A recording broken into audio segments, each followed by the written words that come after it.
शरीर हे स्थळ, मळ निर्मळाचे मूळ, पाहोने चोखाड आदिपुरुषासी, जन्म मरणाच्या उचटोनी पेढी, मग तये बिंबडी ज्ञान पिके, पंढरीचे पीक न समाये अंबरी, ते शेत सोकरी पुंडलिको माऊली, ज्ञानेश्वर महाराज की जय. एक तरी ओवी अनुभवावी या ज्ञानयज्ञात आपण श्रीमद भगवद्गीता अध्याय 8 त्यातला श्लोक क्रमांक 15 आणि माऊलींनी या श्लोकवर ज्ञानेश्वरीमध्ये 153 क्रमांकाची ओवी 8 अध्याय यात केलेलं भाष्य, याचं आज आपण चिंतन करणार आहोत. आ ब्रह्मभुवनाल्लोका पुनरावर्तिनोऽर्जुन, मामुपेते तु कौन्तेय पुनर्जन्म न विद्यते. भगवंत सांगतात, हे कौन्तेया, हे पार्था, हे अर्जुना, इतर कुठल्याही लोकाची प्राप्ती केली तर त्या ठिकाणी त्या लोकांचं वेगळे नियमावली असते. पितृलोकांमध्ये वास्तव्य केलं तर पितृगणांचा उद्धार होतो.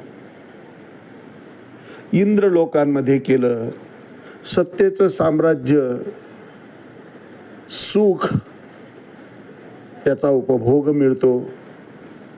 स्वर्गलोकी केलं तर सर्व प्रकारचे भोग, सुखाचे भोग त्या ठिकाणी भोगायला मिळतात.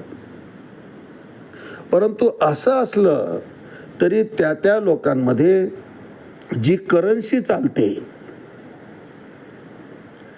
आशीर्वादात्मक करन्सी असेल, पुण्यात्मक असेल किंवा वंशावळीप्रमाणे असेल, कशाही प्रकारची ती करन्सी असली, ते चलन असलं तरी चलन म्हटलं की ते संपणारं आहेच आहे.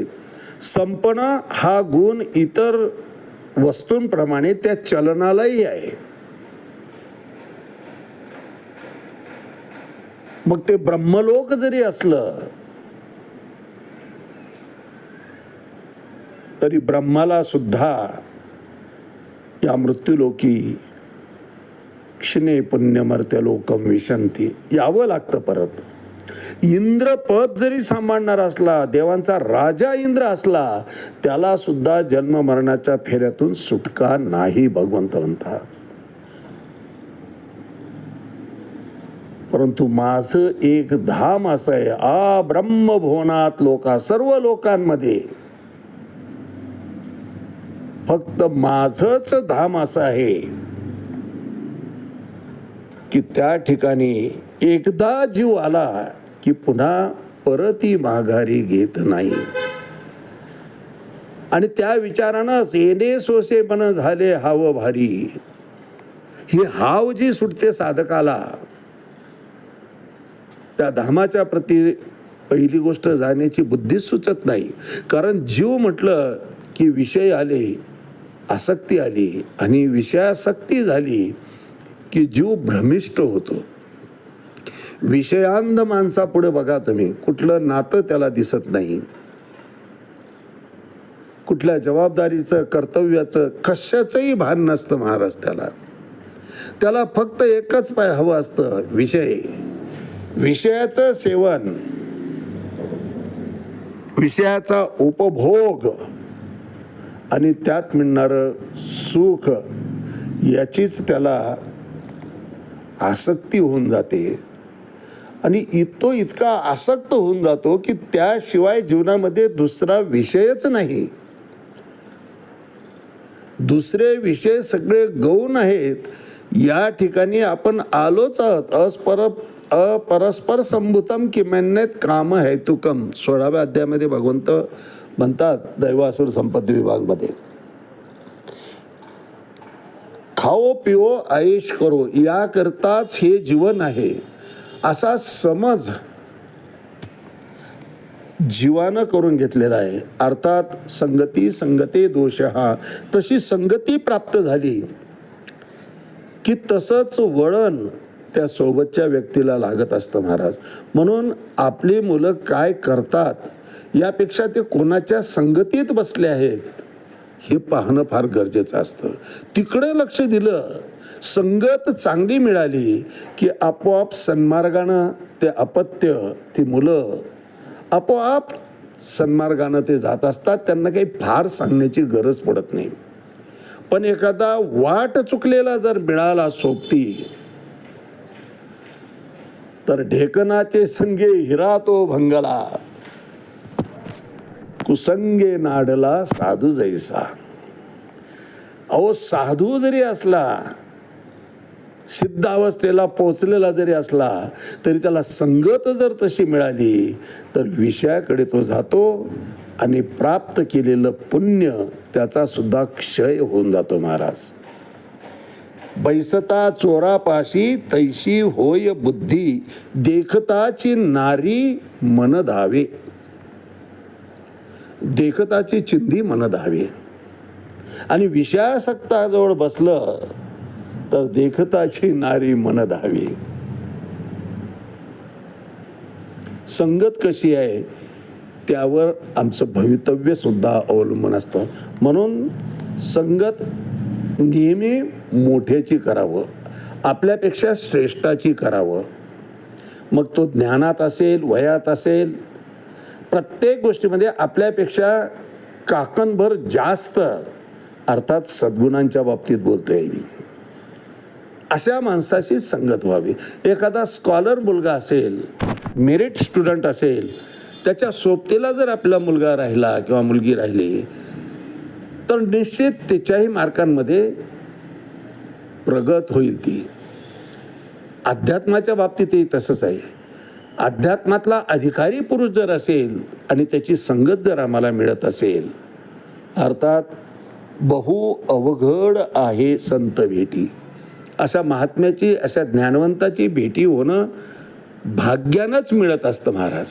परंतु एकदा जर अशी संगत मिळाली तर अध्यात्मामध्ये जीव आपोआप प्रगत होत जातो. आणि प्रगत होत होत जर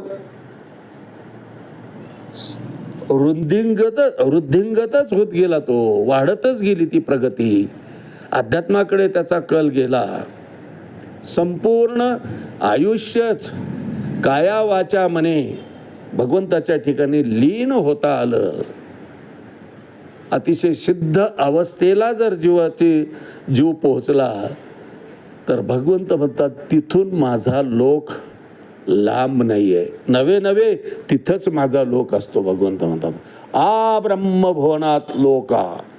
आणि अशा लोकाची प्राप्ती झाली, अशा माझ्या धामाची प्राप्ती झाली की बाबू पेते तू कौंतय्य पुनर्जन्म न विद्यते. इतर लोकांची प्राप्ती झाल्यानंतर जीवाला पुन्हा या ठिकाणी यावं लागतं. परंतु माझं धाम एकदा प्राप्त झालं की यद्गत्वा न निवर्तन्ते तद्धाम परमं मम. स्वतःच्या धामाची, स्वतःच्या घराचा परिचय भगवंत करून देत आहेत की तिथं एकदा जीव गेला की तो मत्स्वरूपच होऊन जातो, माझ्याच रूपात तो एकवटला जातो, एकरूप मद्रूप होऊन जातो. त्याला सायुज्य मुक्ती मी प्राप्त करून देतो, प्रदान करतो. आणि त्यामुळं तो परब्रह्मची मनुष्य वेखे ओळख तू. परब्रह्मामध्ये ना त्याच्यामध्ये काहीच फरक राहत नाही अर्जुना. म्हणून अशी परम अवस्था प्राप्त करायची असेल तर भक्तीसुद्धा अनन्य असावी लागते. भक्तही अनन्यच असावा लागतो. भक्तीशिवाय दुसरा विषय त्याच्यात नसो. नाहीतर इंद्रिय म्हटलं की विषयासक्ती आलीच महाराज. या विषया वाचून काही अनेक सर्वथा रम्यची नाही, ऐसा स्वभावची पाही इंद्रियांचा स्वभाव आहे महाराज. विषयाकडे धाव घेणं हा इंद्रियांचा स्वभाव आहे. आणि त्या स्वभावाला इतक्या सहजासहजी काटछट देता येत नाही. त्याकरता मनाची तयारी व्हावी लागते. मन भगवंत चरणी, अध्यात्माच्या ठिकाणी, साधू संतांच्या ठिकाणी स्थिर व्हावं लागतं. म्हणून मना एक करी राहे विठोबाचे चरणी. तुका म्हणे मना नको सोडू या तुका म्हणे मना नको सोडू या विठोबा. विठोबाला सोडून जाऊच नको, मनाला विनवणी करावी लागते महाराज. तुम्ही घ्या रे डोळे सुख पहा विठोबाचे मुख, तुम्ही ऐका रे कान माझ्या विठोबाचे गुण, मना तेथे धाव घेई राहे विठोबाचे पायी. तुका म्हणे जीवा नको सोडू या केशवा. तुकोबाराय शेवटी जीवालाच उपदेश करतात की या भगवंताला सोडून जीवा तू जाऊच नको, कारण तू आला तिथून आहे, तिथंच तू समाविष्ट होणार आहे. आणि तिथं समाविष्ट झाला तरच ते स्थान तुझ्याकरता कायमस्वरूपी राहील. बाकी इतर ठिकाणाहून तुला पुन्हा या मृत्यूलोकी यावं लागेल. जसं समुद्रातलं चिंतन केलं आपण, समुद्रातल्या पाण्याची वाफ होते, तेच पाणी ढग रूपानं जातं, तेच पाऊस रूपानं दरीखोरी डोंगरामध्ये वर्षतं, पठारावर वर्षतं, आणि वाहत वाहत तेच पाणी पुन्हा कुठे येतं महाराज? समुद्रातच येतं. मूळ उगम जिथून आहे त्याच ठिकाणी ते पाणी एकदा समुद्रात गेलं की मग सागराचं रूप त्याला प्राप्त होऊन जातं. त्यावेळेस असं म्हणत नाही की हे फलाण्या नदीचं पाणी आहे किंवा त्या नाल्याचं पाणी आहे किंवा त्या गटारीतलं हे पाणी आहे. ते काय नाही महाराज. सागरी अवघ्यावर मी एक झाल्या, सागरामध्ये त्या जमा झाल्या की ते सागरच होऊन जातात. सागर त्याला स्वतःचं स्वरूप देऊन टाकतो. तसं भगवंत म्हणतात, अशा भक्ताला मी माझं स्वरूप देऊन टाकतो अर्जुना. मामुप्यते, आणि एकदा माझं स्वरूप दिलं, माझं धाम त्याला दिलं की मामुप्यते तू कौंतय्य पुनर्जन्म न विद्यते. पुन्हा त्याला जन्माला येणं मरणं या उपाधी त्याच्या वाट्याला येतच नाही. तो माझ्या धामामध्ये कायमस्वरूपी वास्तव्य करतो. यावर भाष्य करताना माऊली ज्ञानेश्वरी 8वा अध्याय 153 क्रमांकाच्या ओळीत म्हणतात, ना तरी चेईलिया नंतरे न बुडीजे स्वप्नीचे ने महापुरे, तेवी बाते पावले ते संसारे लिंपती चिना. अर्जुना, स्वप्न पडतं, स्वप्नामध्ये महापूर आलाय आणि त्या महापुरामध्ये जीव वाहत चाललाय. किंकारतोय, जोरजोरानं ओरडतोय, वाचवा वाचवा, बुडतोय, घामाघूम झालेला आहे, भयभीत झालेला आहे. कुठं? स्वप्नातच. आणि नंतर थोड्या वेळानं जाग येते. ती आई म्हणणारी, बायको म्हणणारी, बहीण म्हणणारी ती हलवून जागे करते. काय झालं? आणि मग डोळे चोळून हा म्हणतो, काही नाही, स्वप्न पडलं होतं. स्वप्न काय होतं? वाहत चाललो होतो, खूप घाबरलो, प्रचंड आता मरतो वाटलं. मग काही नाही, जाग आली, स्वतःला चिमटा घेऊन बघितला, हां आईनंच उठवलाय, आईच आहे, आणि मी जागा झालो. ना तरी चेईल्यानंतरे न बुडीचे स्वप्नीचे नि महापुरे. मग स्वप्नात जो महापूर आला होता त्याच्यात तो बुडणार आहे का महाराज? गतप्राण होणार आहे का? नाही. अज्ञानामुळे ते वाटत होतं. तेवी भगवंत म्हणतात, तेवी माते पावले ते संसारे लिंपती चिन्हा.